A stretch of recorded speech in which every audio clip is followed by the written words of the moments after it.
ونفخ في الصور فإذا هم من الأجداث إلى ربهم ينسلون قالوا يا ويلنا من بعثنا من مرقدنا هذا ما وعد الرحمن وصدق المرسلون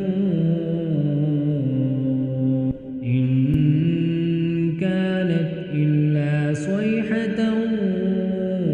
واحدة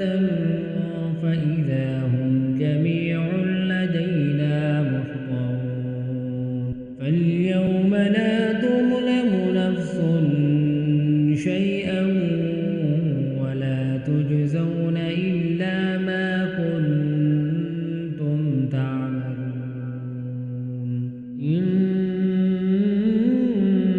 أصحاب الجنة اليوم في شغل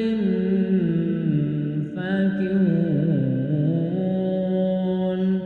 هم وأزواجهم في ظلال على الأرائك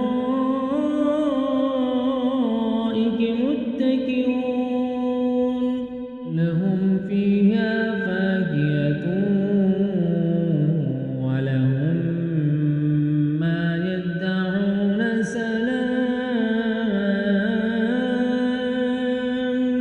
سلام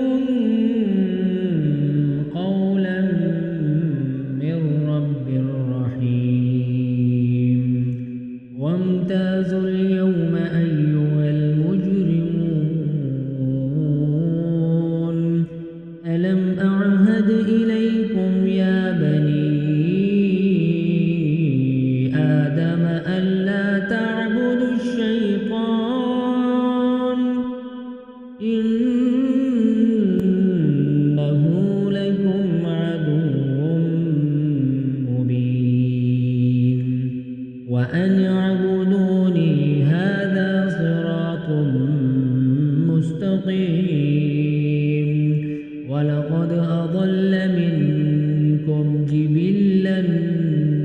كثيرا أفلم تكونوا